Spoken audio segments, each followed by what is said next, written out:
If you are new to this channel, don't forget to click the subscribe button and the bell button to get the instant notification from my channel.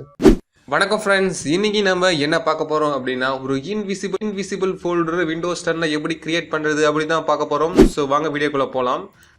So நான் இப்போ வந்து just மவுஸில் right click பண்ணி ஒரு new folder ஒன்று create பண்ணுறேன். Create பண்ணிவிட்டு just right click பண்ணிவிட்டு properties ஆப்ஷனை சூஸ் பண்ணுறேன். இப்போ கஸ்டமைஸ் ஆப்ஷன் சூஸ் பண்ணுறேன். இப்போ சேஞ்ச் ஐக்கான் இந்த ஆப்ஷனை சூஸ் பண்ணுறேன். ஸோ நான் ஒரு ஐக்கான் செலக்ட் பண்ணுவோம். அந்த ஐக்கான் செலக்ட் பண்ணிக்கோங்க. செலக்ட் பண்ணிட்டு அப்ளை பண்ணிட்டு ஓகே கொடுத்துக்குங்க.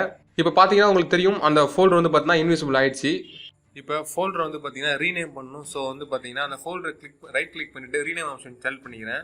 நான் சொல்கிற ஷார்ட்கட் யூஸ் பண்ணுங்கள்.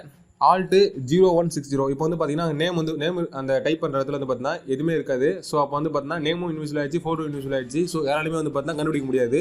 இதில் ஒரு சின்ன டிஸ்அட்வான்டேஜ் இருக்குது. என்னென்னா நம்மளுடைய சிஸ்டமை நம்மளுடைய நண்பர்கள் யாராச்சும் யூஸ் பண்ணும்போது அவங்க Ctrl+A கீபோர்ட் ஷார்ட்கட் யூஸ் பண்ணாங்கன்னா நம்மளுடைய அந்த இன்விசிபிள் ஃபோல்டரும் சேர்ந்து வந்து பார்த்தீங்கன்னா செலக்ட் ஆகும். ஸோ அவங்க ஈஸியாக அந்த ஃபோல்டரில் நம்ம ஏதாச்சும் ஃபைல் சேவ் பண்ணி வச்சுருந்தா அது ஈஸியாக அக்சஸ் பண்ணிக்க முடியும்.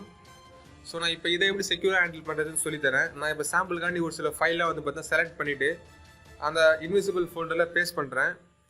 பேஸ்ட் பண்ணிவிட்டு ஜஸ்ட் அந்த ஃபோல்டரை ரைட் கிளிக் பண்ணி ப்ராப்பர்ட்டிஸ் ஆப்ஷன் செலக்ட் பண்ணுறேன். செலக்ட் பண்ணிவிட்டு இடன் இந்த ஆப்ஷனை செலக்ட் பண்ணிவிட்டு ஓகே கொடுக்குறேன்.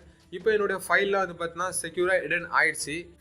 இப்போ என்னுடைய ஃப்ரெண்ட்ஸ் வந்து என்னுடைய லேப்டாப் யூஸ் பண்ணும்போது அவங்க அந்த இன்விசிபிள் ஃபோல்டரை ஃபைன் பண்ணாலுமே அதில் இருக்கிற ஃபைலை வந்து பார்த்தீங்கன்னா அவங்களால பார்க்க முடியாது.